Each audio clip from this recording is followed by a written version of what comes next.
woes before woes because Luna and Stingray now have to fight it out in this best of 5. Luna, of course, on the Caspian. Stingray, no surprise to see him on the Black Knight. Now, last time we saw Stingray on this map, it was in that matchup against Kaina, and Stingray, of course, as we know, came out victorious. Luna looking like he's gonna push things a lot harder than Kaina did. Kaina was really focused on the punish game.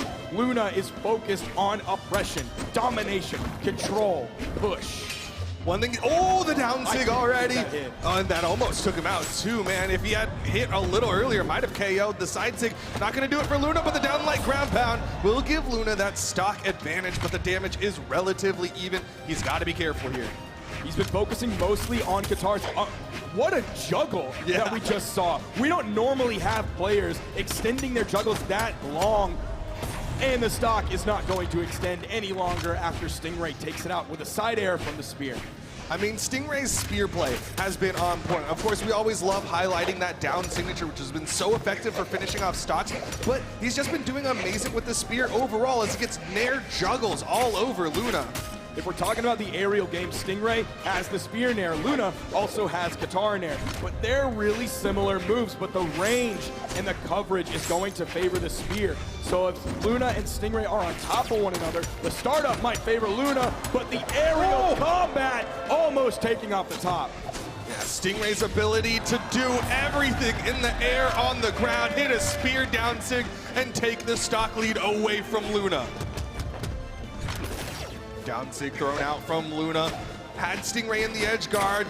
That might be the thing that he needs as Stingray dodges down to avoid the end sig from Luna.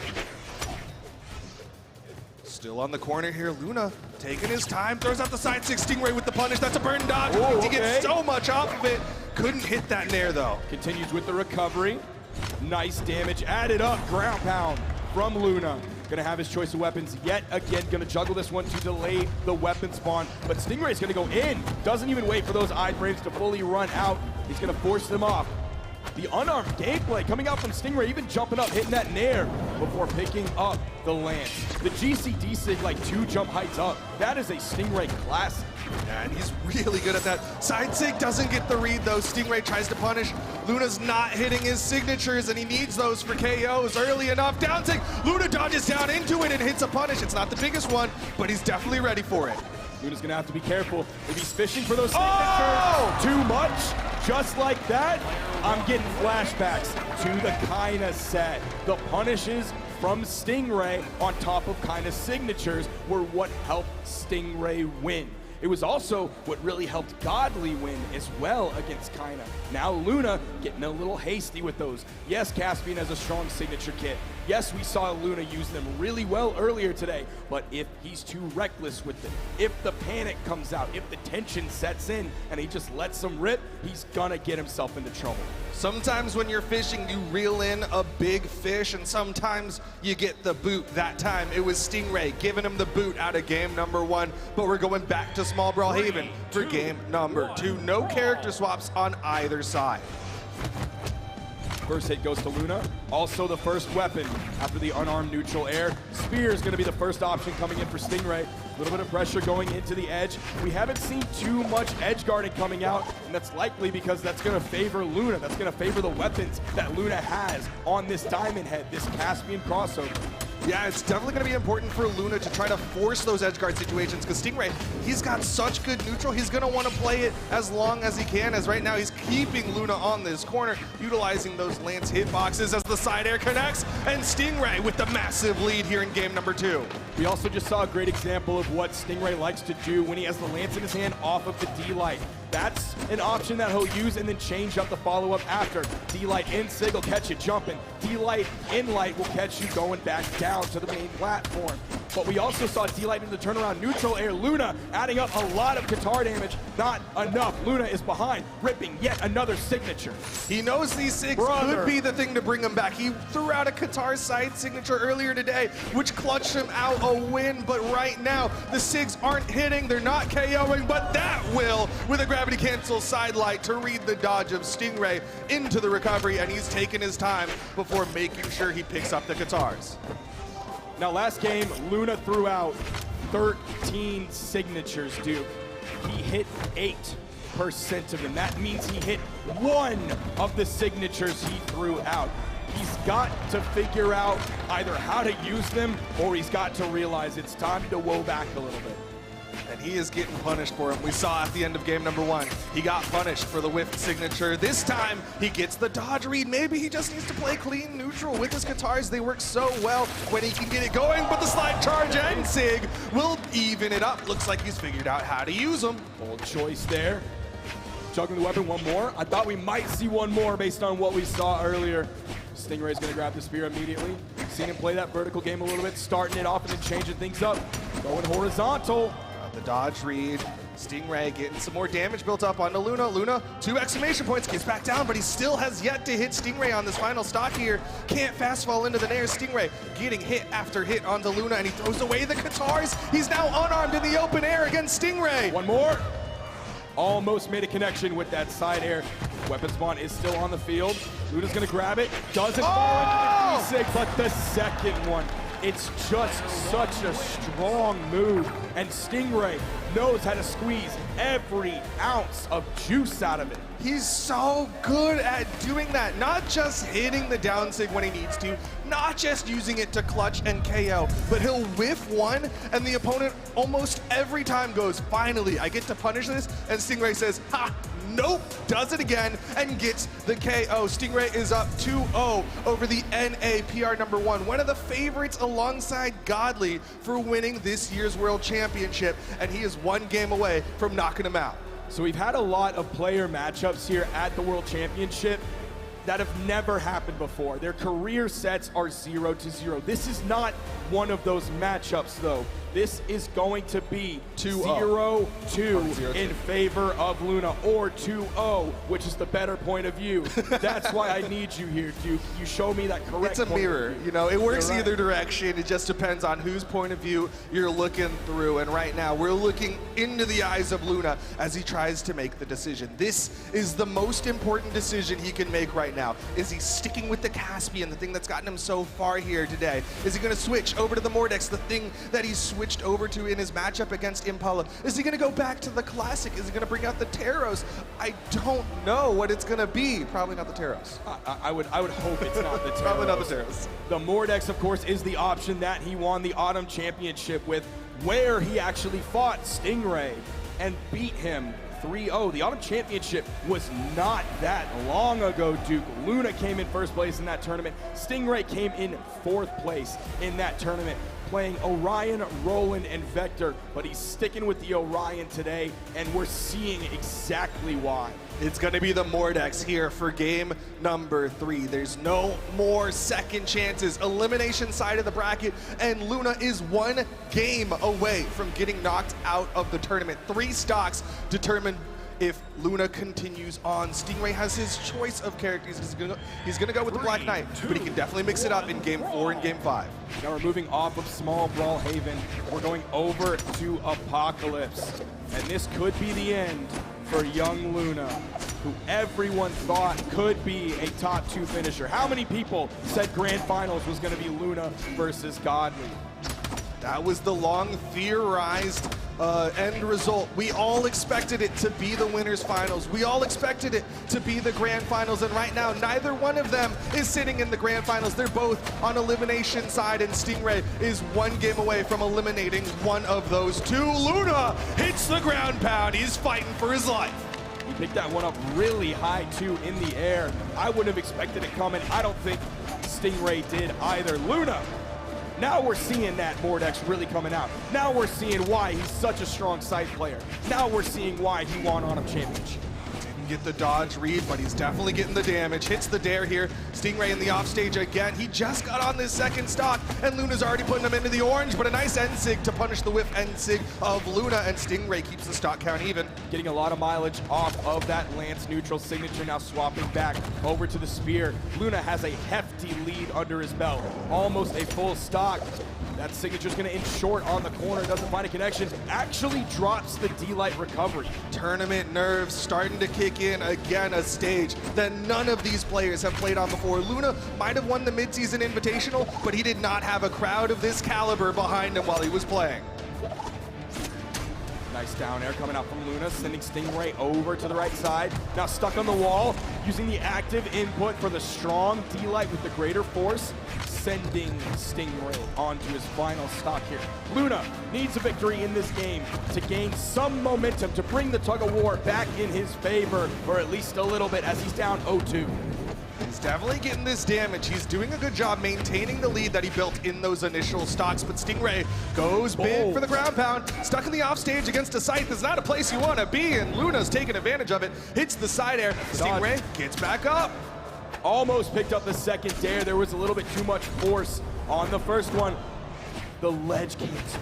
The ledge D-Light happened to be in the wrong direction. Luna answers big with a 2-stock. He holds on, but still, it's a best of 5. He narrowly escapes getting knocked out. There's so many opportunities for Stingray to adapt and overcome.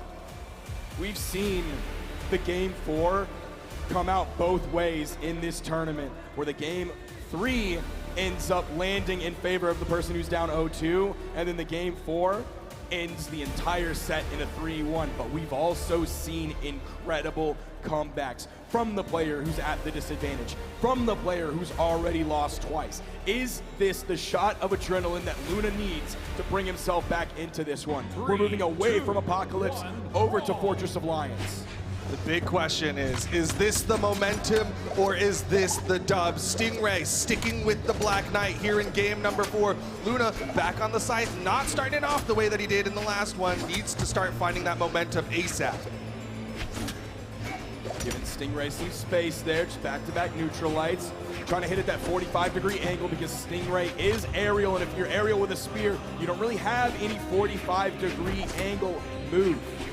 Yeah, it's hard to challenge a Scythe. Scythe loves those 45s, those dares, those nairs, can be so good in the air-to-air. But on the other side, Stingray staying below Luna, utilizing that spear aerial kit against the small hitbox, but he reads the dodge.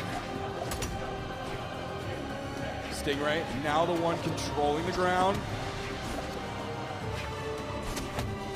Side light doesn't get the second dodge read. Stingray with the wake up just hits the side light. Down sig thrown out. Luna with the punish. A little bit surprised he went for that instead of the strong D-Light. I can't believe that KO. He used the gravity cancel neutral heavy, optimum unarmed vertical force, and he gets that KO just above Luna. Luna now needs to find a way to get this one back into his hands. We've doesn't not get the read. Seen a lot of lance nares coming out until just now. The neutral light from the middle of the stage. Luna hoping he picked that up on the left side, but no, it's from the middle of the stage. Doesn't lead to the KO. Another lance neutral air coming out. Luna avoiding these moves. No, but so is Stingray. Another neutral light. Luna keeps this one close. He's behind, but just barely. He gets his choice of weapons. It's going to be the Scythe. Stingray completely staying away from him. Luna having to be the one to move towards Stingray. Stingray doesn't want to fight the weapon disadvantage, but now that he has the spear, he's going to whip that D-Light. Immediate punish from Luna, an easy neutral light. He's just looking for those punishes. Hits the side light, doesn't get the dodge read. Stingray doing a good job mixing it up, making sure he doesn't fall for the same option of Luna every time. There's a weapon spawn on the field. I don't see either player really going for it. Stingray's incredible work so far has been on the spear. Luna, of course, has been on the Scythe. Yeah, that's the big thing he swapped to this Mordex for. He wants the Scythe, he wants the weapon toss, and it is going to connect onto Stingray. One stock left between Luna and game number 5. Stingray, no weapon spawns. Luna is playing the denial game. Now we're seeing both of them stick with one main weapon, and they're actually doing about similar damage on each weapon. 52% of Stingray's damage is coming from the spear, 54% of Luna's damage is coming from the Scythe. Two weapon mains, they're able to play it all so effectively as Stingray back to the spear, throws it away. We've seen him clutch situations like this before. He doesn't hit the ground pound, he hits the down sig. Final stocks here. Will he clutch it out the way he did against Kaina just moments ago? Throwing the weapon away, picking up the lance. Has Luna really high in the air, but of course he's fresh. He just spawned back in. Not really the option to KO off the top. Just a nice neutral air into the recovery. Stingray's gonna have to play something fierce here if he wants to avoid a game 5. Avoiding any hits from Luna, but Luna finds the sidelight recovery. We're going to game 5. Clutch coming out. You even saw the taunt from Luna He's beginning to look much more confident in his own abilities here. He's now proven to himself and everyone else that he's in this for the long haul. We're heading into game 5. This is where that endurance starts to come into play. They're both on the elimination side of things. They both have to be ready for the long road ahead of them. After this match, it doesn't get any easier. In fact, it gets much harder, as the next person they're going to be running into is the EU's #1, the Prodigy, the person that people thought was going to win the World Championship, Godly. But they can't think about the future just yet because they gotta win here and now in this final game number 5. Like you said, the endurance is huge here. It's been a very long day. It's been a very long weekend. The tension in the room is palpable. These two competitors have been playing all weekend some of the hardest matches of their entire life. Duke is pogging at me, and I don't know if you can tell based on the monitor, once we get the view of the game, I think everyone will realize why Duke had his mouth agape. What a swap from Stingray, the Lance main, the person who started off as the Orion King is now onto the Queen Nai for game number 5. Hoping the spear, hoping the defense are going to be the things to get him through this. He's not going to have the same spear down sig that he has with the Orion, something that was so incredibly effective, but he might have the survivability he needs to go up against Luna's Mordex. Downlight goes for the end sig. Luna knows that one's not true. He's able to get away from that one.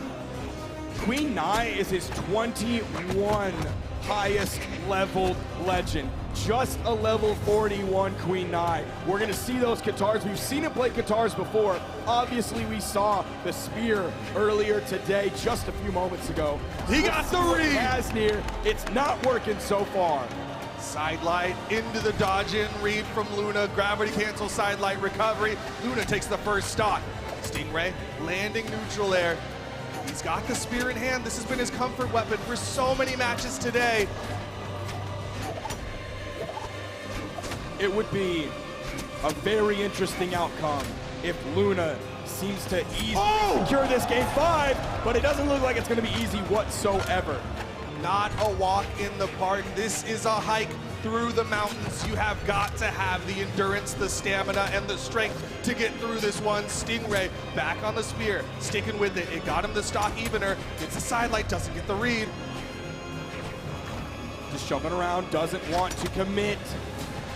He's going to be feeling that speed penalty that he has by playing Queen Nai. He's not going to be able to move in and out nearly as quickly as virtually any other legend in the entire game. He's going to get punished for the whiff down sig. Side sig from Luna gets punished by Stingray with the side air. Both of them getting into the red here. Not quite enough. Luna chasing for it. Doesn't get the hit that he wants. Stingray fights his way back onto the stage, throws out the down sig, and Luna hits him with the neutral air to throw him away. Luna was too close to get hit by that down sig. There was no hitbox there. He was right on top of Stingray. That's been the play so far. Almost getting the stock with that neutral air. The neutral light will do it on the gauntlets. Great punish, great dash cancel into the, dash jump neutral air off of the ledge from Luna to give himself into that position, and then a fantastic punish on the whiffed gravity cancel. Stingray doesn't hit it! The true combo, the pressure is mounting onto Stingray. And it's even worse because he did hit the D-Light recovery after, and it didn't KO. If he hit the GC neutral heavy, that might have KO'd. That's one of the reasons right there that we don't see many people playing Queen Nai. Throughout that signature, even unarmed, Luna was able to get in time, immediately punish it. She's got high strength, she's got high defense, but she's also got high punishability, and Luna's taking advantage of it, trying to play the unarmed because he's got a weapon primed. He doesn't want to swap to it yet. Stingray on his final moments here, both of them last stock. Who's it going to be to go up against Godly in the elimination finals? Everybody always says that Stingray is not like other players. Very few players would bet everything here on the Queen Nai and Luna. Oh, the whiff. Stingray getting some hits here. Stingray bet a lot on this Queen Nai. So far, it might be paying all right, but the neutral light will launch that defense from Queen Nai, keeping him alive. Here comes the scythe. Katars side. Luna easily gets away from it. Punishes weapon toss. The dodge is burned. Recovery comes out. Luna doesn't press it too hard. He knows how close he is. He just has to play some neutral. There it is. Luna with the fastball recovery clutches it out in game number 5. He is in the hot seat now. He gets a small sigh of relief because that one went down to the wire, but it is not done yet for Luna. You see him in the pajama pants. Trying to be comfy. He wears those a lot, but he's in the hot seat right now. He is not cozy. He is not all jammied up under a blankie with a mug of hot cocoa. The pressure is mounting. He knows how close he was to losing that. He knows how difficult that was. Of all the people here in the top 3 of BCX 2022, Luna is maybe the most familiar with this pressure. Again, the winner of the mid-season invitational. He has been in this position before, maybe not like this, not at this caliber. You can see how pumped he is after he got that recovery. But man, he is not done yet. But we got to throw it over to the analysts to see what they have to say about Luna versus Stingray. What a great, fantastic match with Luna coming up on top. Oh my goodness, I'm sure he can feel the pressure now as he keeps moving forward. Foda, I want to hear your thoughts about the outcome of this match. Oh my goodness, Sheepy, I was so excited for the Queen Nai pick. Yeah. Coming from Stingray, it was gonna be so awesome, and it was awesome, but Luna just a reverse sweep, right? He was down 2-0 and brought it back, winning 3-2 over Stingray. And wow, he did so much to bring it back. Luna is insane. We know he's got it on land. He's the mid-season invitational champion. Yep. Yeah. Well, and it was that swap over to the Tai Lung that did it for him. You know. Yeah. He seemed a little not quite as comfortable on the guitars, and once he got that.